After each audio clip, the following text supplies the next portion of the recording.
Assalamu alaikum, my dear students. Welcome to your chemistry class of standard 10. Hope all of you are well and enjoying your online classes. Today I will talk about heat change of chemical reaction from chapter 8, page number 171 to 176.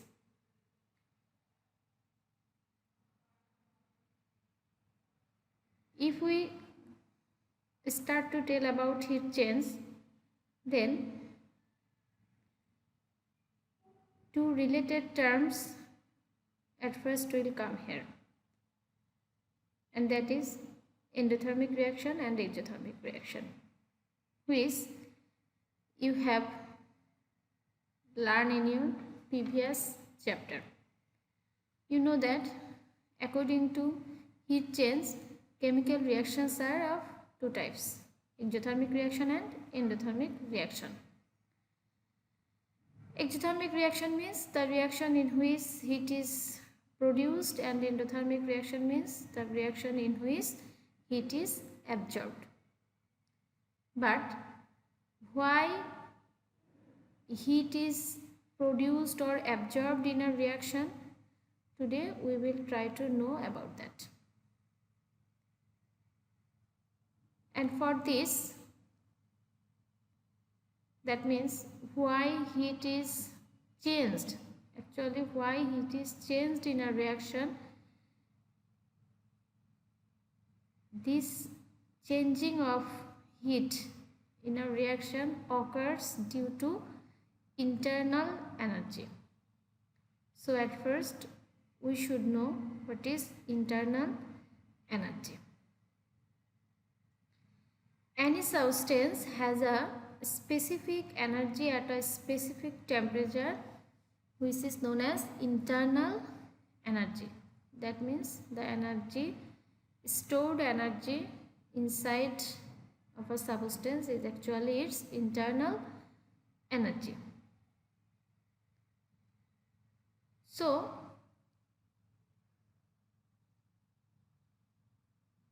in a reaction, why heat is changed?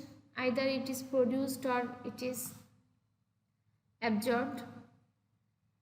That means why the change of heat occurs due to internal energy. Actually, if we want to calculate the heat change, then we will say if in a reaction, actually what is happened in a reaction, the reactants, if their internal energy is more than that of products, then what will happen?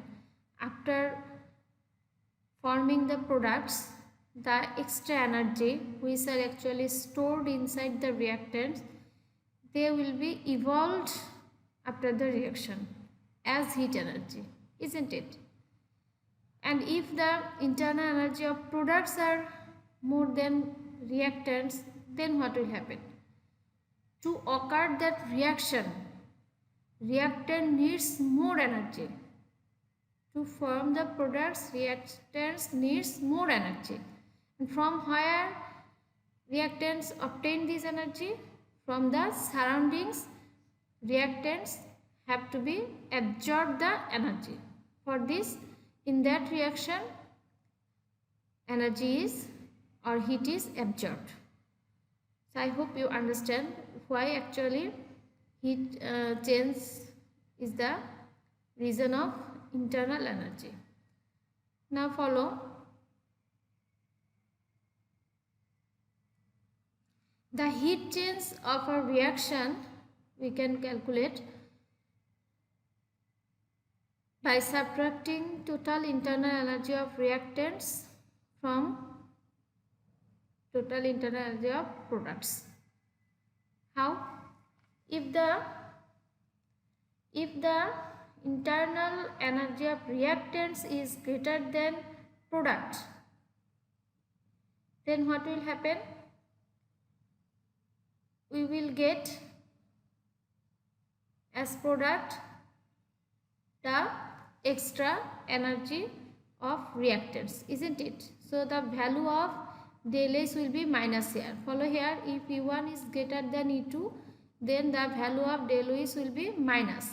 So the reaction will be exothermic, because we know that when the value of del S is minus, then reaction is exothermic,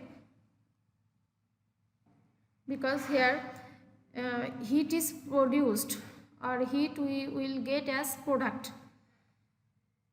And how heat is produced here, you will know from here. When internal energy of reactant is more than that of product, then after reaction or after forming products, the extra energy actually evolved. And if the reverse process is occurred, that means if the internal energy of product is more than that of reactant, then what will happen?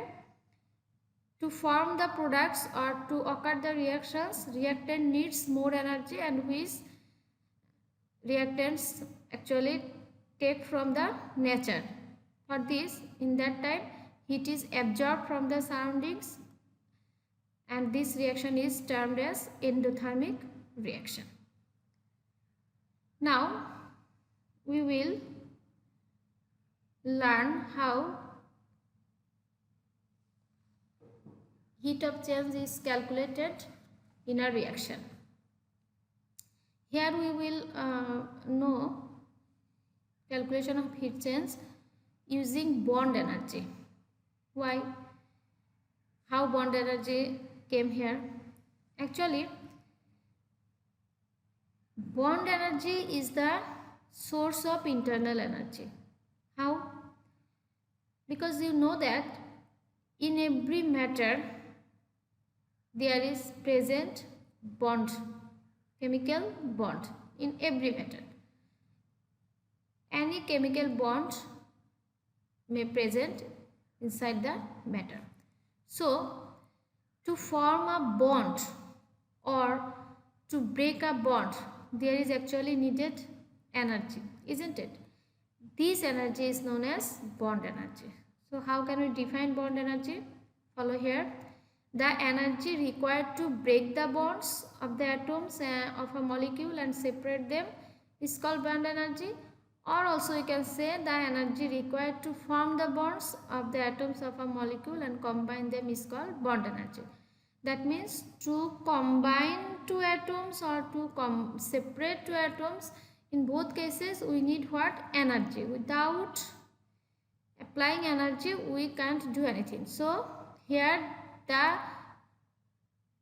needed energy actually known as bond energy. And in a reaction, actually what is happened?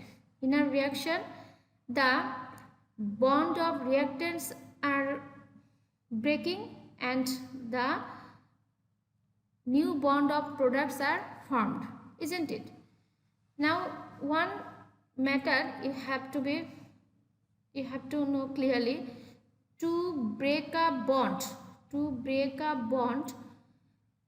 here energy is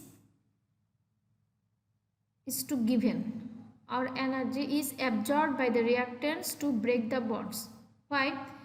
Imagine if you want to break something, then what you have to? You have to give some heat to that substance by using anything. That means you have to give energy to heat that substance to break down, isn't it?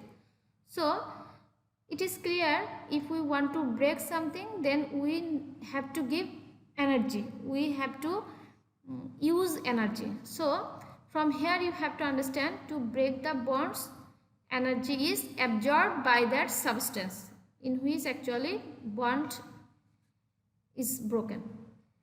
And to form the new bond, energy is released. To form a new bond, energy is released. That means when atoms are combined together, in that time actually energy is released from the stored energy of that atoms. Okay, so just you have to understand, in breaking bond energy is absorbed and in forming bond energy is released. Now follow the calculation of heat change. Heat change at equal to total bond energy of reactants minus total bond energy of products. How? Follow here. Total bond energy of reactants, if greater than that of total bond energy of products, then what will happen? The value will be positive. So heat will be absorbed and the reaction should be endothermic reaction, isn't it? So total bond energy of reactants if more, but we know that for breaking bond energy is absorbed. So if in case of reactants bond is breaking, isn't it? So in that time, if the absorbed energy is more than that of released energy, then the value of del S will be positive. So reaction should be endothermic. If the bond energy of products is more than that of reactants, then the value of del S will be negative. Why? Because here to form new bond energy is evolved. So the amount of evolved energy is more than that of absorbed energy.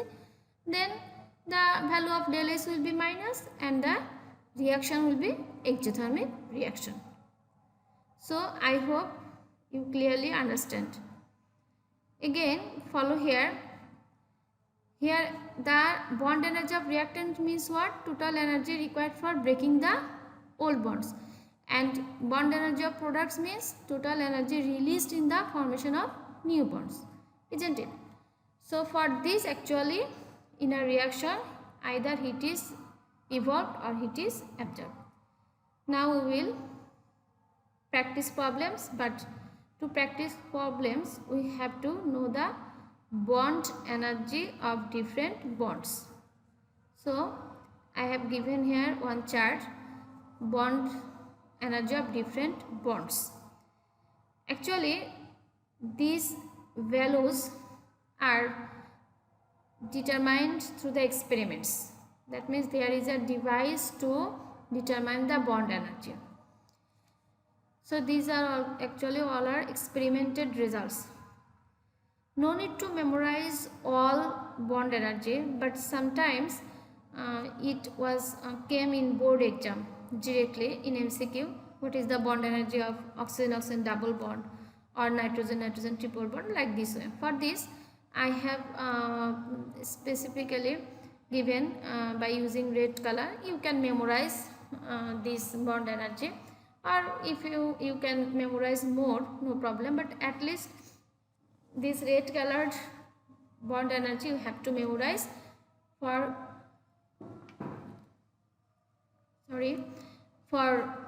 MCQ questions. So now we will practice problems. Follow the problem. Here one reaction is given, methane, combustion reaction of methane. Determine the value of del S. That means you have to determine the value of del S from this reaction. And there is given also bond energy which are actually present in these substances. So how can you solve these problems? Follow here. At first you have to write the balanced equation. Then you have to search the number of bonds using the structural formula. You know that the structural formula of methane is what? In 4 hands of carbon, 4 hydrogen is bonded, isn't it? So here 4 carbonase bonds are present in one molecule of methane. Now what are the structural formula of oxygen? This is the structural formula, isn't it? Of one molecule oxygen. There is 2 molecule. For this there is 2 oxygen-oxygen double bond are present. In carbon dioxide the structural formula is what? On both sides of carbon 1 atom of oxygen is combined. So in one molecule of carbon dioxide molecule there are actually present 2 carbon oxygen double bond. And in one molecule of water there is present 2 oxygen hydrogen single bond. So in 2 molecules of water there is present 4 oxygen hydrogen single bond. So like this way, at first you have to calculate the number of bonds. Now just put the value directly, because you know that according to formula del is equal to bond energy of reactant minus bond energy of product.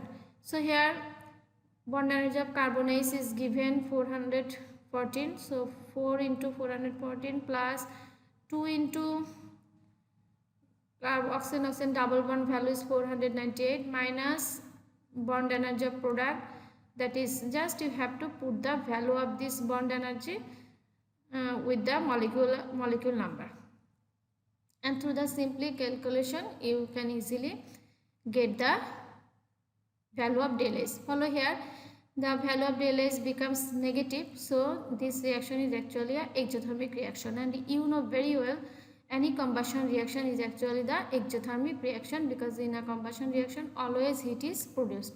So also mathematically we proved that this is an exothermic reaction, and here heat is produced by observing the negative value of del S.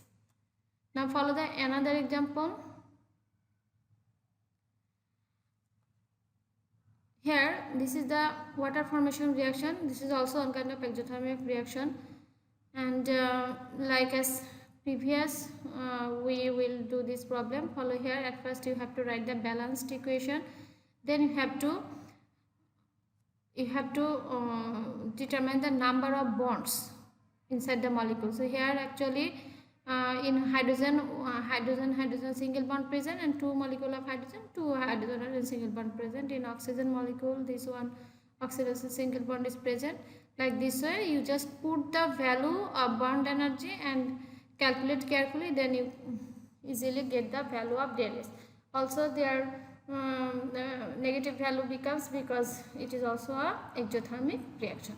So like this way very easily you can calculate the del S from a reaction using the determining the number of bonds properly and putting the value of bond energy, and it always given in your math. So I have kept here some maths for extra practice, and this is actually homework, and after doing this maths you will submit to my personal ID by tomorrow. Now follow here, this reaction bond energy, it will not be a problem. Follow here, in this math actually you have to determine the bond energy of carbon oxygen double bond here, but actually here is given the value of del S and also what the bond energy of other bonds except carbon oxygen double bond. So from calculation you have to determine the bond energy of carbon oxygen double bond, and here what is the value of del S? Since the heat is produced in this reaction, so del S value will be minus 890 kilojoule. Okay, here in this math, follow here, just this is maybe unknown to you, this is called ethanol. So I will show you how it is bonded or the structural formula of ethanol, otherwise it will not be a problem. Follow the structural formula of ethanol like this actually, C2H5OH. So here how many carbonase bonds are present? These 5 carbonase bonds are present, 1 carbon-carbon bond is present, 1 carbon-oxygen single bond is present, and also 1 oxygen-hydrogen single bond is present. So these bonds are present in this structural formula. Follow here, there is given carbonase bonds, carbon-carbon single bond, carbon-oxygen single bond, and also oxygen-hydrogen single bond. So actually these bonds are present inside the ethanol, and there is present oxygen-oxygen double bond, isn't it? So like this way you can easily calculate the bond energy. So today up to this, be well and be safe. Goodbye.